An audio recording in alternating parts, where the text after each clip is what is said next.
का आदत होता है, विवाद हुआ तो क्या करेगा कि जो जमीन है वो ऐसे दबंग आदमी के पास बेच देगा, उसको लगेगा कि अब तो ये व्यक्ति इससे लड़ेगा नहीं।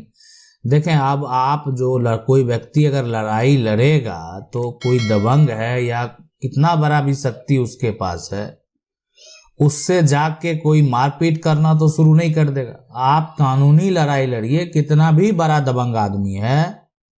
और वो अगर उस पे आरोप लगे हैं,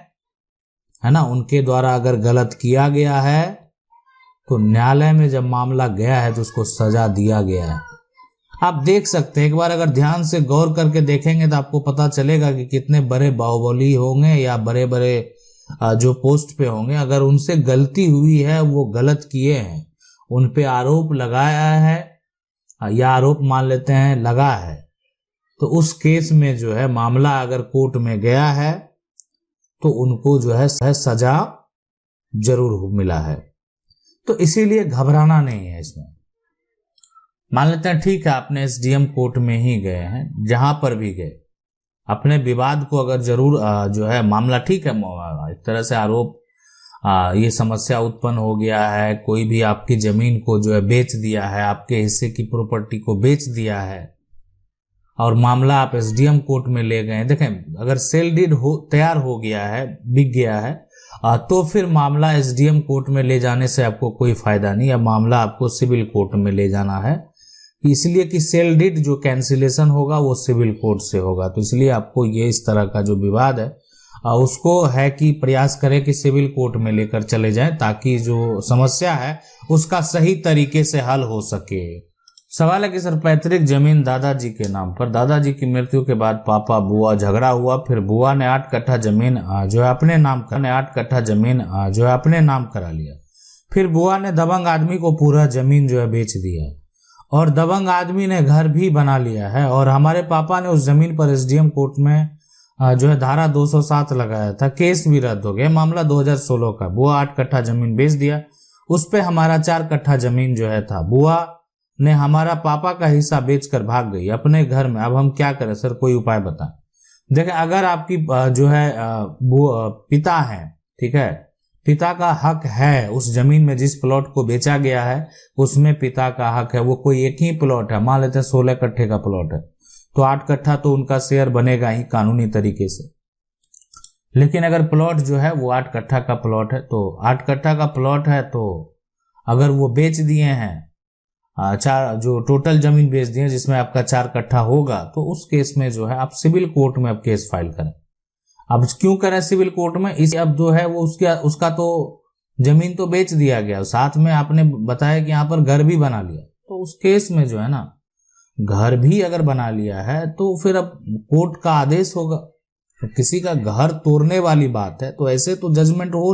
नहीं जाएगा कि आप कहीं एसडीएम कोर्ट जाएंगे या एसडीओ कोर्ट जाएंगे, है ना, या एडीएम के पास जाएंगे, फाइनल जजमेंट हो जाएगा, घर तोड़ा जाए। इसलिए सभी तथ्य को देखने के बाद आप जो है फैसला दिया जाएगा। तो इसलिए बेहतर है आप जाएंगे सिविल कोर्ट, जाएंगे सिविल कोई लॉयर से संपर्क करेंगे और केस फाइल करेंगे। अगला सवाल है, जमीन का जो रजिस्ट्री है वो 30 डिसमिल का करना था, बट जो है 3 डिसमिल का कर दिया हुआ है,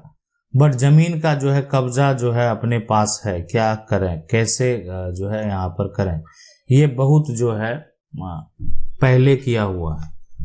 देखें, पहले का मामला हो, लेकिन जो है जो जमीन का पोजीशन 14 है, अगर वो 30 डिसमिल का किया, 30 डिसमिल वाला इतना प्लॉट है आपका, इस पे कब्जा जो है ना, कब्जा आपके पास है, लेकिन अब जो कागज बनाया गया, मान लेते हैं ये जो है ये रजिस्ट्री वाला जो है ना डीड है, ये रजिस्ट्री वाला डीड है। अब इसमें जो चौहदी इस प्लॉट का मेंशन किया गया वो 30 डिसमिल के अकॉर्डिंग किया गया, ठीक है। तो अब लेकिन देखें होता क्या है एक्चुअल में, ठीक है मान लेते हैं 30 और 3 डिसमिल में, अब एक ही जगह अगर वो मेंशन है, जहाँ बहुत जगह मेंशन नहीं है, लेकिन चौहदी पूरा 30 डिसमिल का मेंशन है, कब्जा आपका बरकरार है, तो आप कोर्ट में दावा कर सकते हैं। नहीं, अगर ऐसा नहीं हुआ, ठीक है, आप प्रूफ करने में अगर असमर्थ रहे, अब चौहदी भी जो है आपका 3 डिसमिल के हिसाब से ही है, कब्जा सिर्फ 30 डिसमिल पे आपका है, तब फिर कोई फायदा नहीं, आपका वो जमीन कानूनी तरीके से 3 डिसमिल ही होगा। देखें उस समय पढ़ के सुनाया जाता है, और कुछ वैसे व्यक्ति को भी आप ले जाएं, अगर आपके पास जानकारी नहीं है तो वैसे व्यक्ति को ले जाते हैं ताकि आपको वो पढ़ के सुनाए कि आखिर इसमें क्या मेंशन किया गया है। सवाल है कि एक जमीन का जो है एक जमीन का खतियान है और 2 रसीद कटा है, जमाबंदी नंबर नहीं है, एक आदमी का जो है देखें कोई भी जमीन है ना, जमीन का अगर खतियान है, 2 रसीद कटा है, अब जमीन है, जमीन का जो है यहाँ पर अगर कोई 2 रसीद कटा है, जमाबंदी नंबर भी होगा, अगर ऑफलाइन आप जाके है ना रजिस्टर देखेंगे तो उसमें जमाबंदी नंबर होगा। लेकिन समस्या क्या है वो आपने नहीं बताया कि ठीक है जमीन का रसीद जो है 2 में से कोई एक ही वैलिड होगा, ठीक है, या हो सकता है कि एक ईयर का इस व्यक्ति का काट दिया और अगले ईयर का जो है दूसरे व्यक्ति के पास कटा हुआ, लेकिन अगर दोनों का जो रसीद कट रहा होगा तो उसी प्लॉट का वो कट रहा होगा, उसी का टैक्स चला जा रहा होगा, ठीक है। अगर अलग अलग है, इसलिए कि अगर अलग अलग होने का मतलब है कि दोनों का जमाबंदी संख्या जो है वो अलग अलग हो गया है, तो दिक्कत वाली बात है।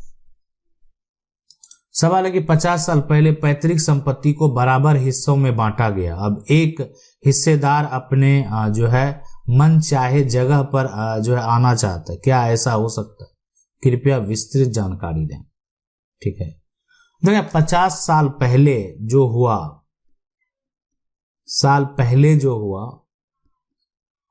वो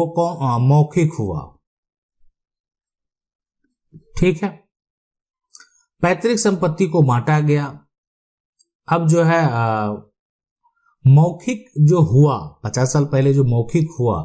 उस मौखिक के आधार पर क्या जमीन का नामांतरण हुआ? सबसे बड़ी बात यह है,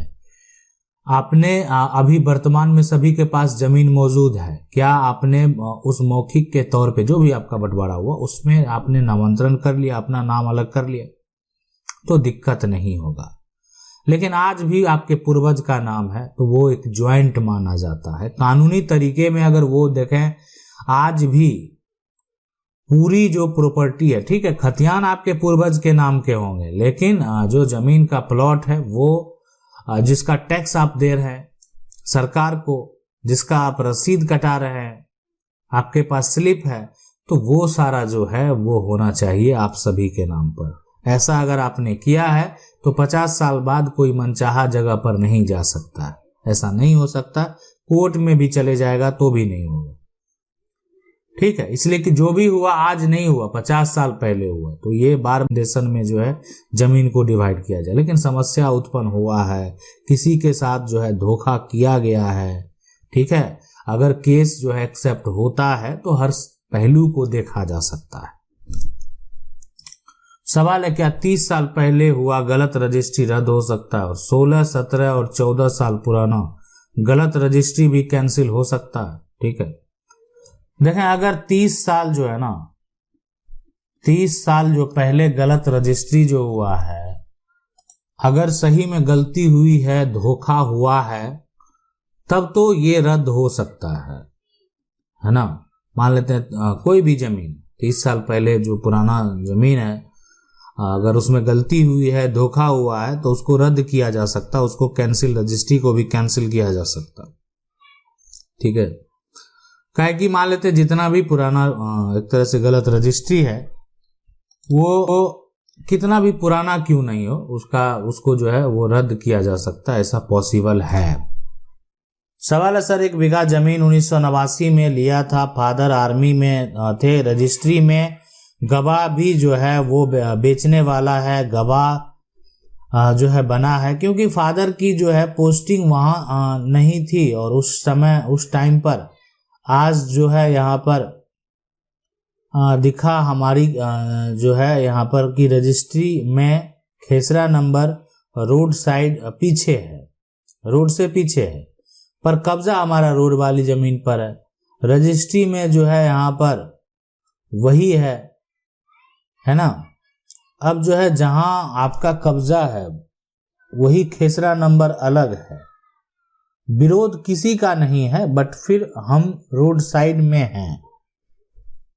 कल कई दिन जिसका ये खेसरा होगा वो क्लेम कर सकता है। देखें, पता कर लें, ये बहुत बड़ी समस्या है। ठीक है, आज नहीं झेल रहे हैं आप उसको, लेकिन कब कोई जो है आ जाए और ये दावा करे कि ये तो जमीन मेरी है, आपका जमीन पीछे है, तो बना बनाया घर आपको तोड़ना पड़ सकता है अगर आप मकान बना कर रह रहे हैं तो। ठीक है, तो इसलिए पता कर लें वो कि आखिर है वो किसका, वो जमीन किसकी है, क्या उसी की जमीन है या कोई सरकार की जमीन है। ठीक है, सरकार की जमीन है तो अब तो पीछे वाला जमीन भी आप कब्जा कर लेंगे। चलो, भविष्य में ये सरकार की जमीन है, हो सकता है कि इसको तोड़ दिया जाए, कोई बड़ी बात नहीं है। हो सकता है आगे वाला कैसा जिसको आपको पोजीशन दे दिया गया और जो जमीन बेचा गया अभी तक, काहे कि इतना दिन में रोड साइड में जमीन होता, कोई तो ढूंढने आता नहीं आया, तो हो सकता है कि वो जमीन जो है सरकार का हो, सरकार के नाम दर्ज हो। तो आप जिस पोजीशन इस पोजीशन पे हैं तो आप पीछे वाला जमीन अब ढूंढना शुरू कर देंगे, ये तो आपके कब्जे में है ही। पीछे वाला जमीन अब ढूंढना शुरू कर देंगे, ये तो आपके कब्जे में है ही, इसको तो अभी छोड़ना ही नहीं है। सरकार के द्वारा अगर मान लेते हैं अतिक्रमण हटाने की बात आएगा तो ठीक है, आपको भी नोटिस आएगा, आपको भी हटाना पड़ेगा, कोई बड़ी बात नहीं। लेकिन पीछे आप शिफ्ट हो जाएंगे और अतिक्रमण हटाएगा तो ये तो खाली हो जाएगा, रोड से कनेक्टेड हो ही जाएगा। लेकिन आपको सबसे पहले पता करना है कि वो पता ये करना है कि जमीन जो है वो किसके नाम दर्ज है। ठीक, ये इसके लिए आपको जो कार्यालय है वहां पर, जो आपके नजदीकी राजस्व के रेवेन्यू के कार्यालय हैं, वहां के जो कर्मचारी पटवारी हैं वहां पर बात करना पड़ेगा और वहां से इंफॉर्मेशन आपको निकालना पड़ेगा। इंफॉर्मेशन निकालने का एक फॉर्म भी आता है जिसमें आप जैसे बताए कि उसमें जो खेसरा है वो अलग है, तो खेसरा को के लिए इंफॉर्मेशन निकालने के लिए एक फॉर्म आता है। उस फॉर्म पे सारा कुछ देना होगा आपको कि किसका खेसरा आप निकालना चाहते हैं, उसका किट का डिटेल निकालना चाहते हैं, उसका क्या है करना पड़ेगा। साथ में कुछ डाक जो एक तरह से जो टिकट है वो भी आपको यहाँ पर लगाया जाता है, तो वहां पर बात कर लेंगे कितने का क्या लगाया जाता है, वो पता कर लेंगे आप।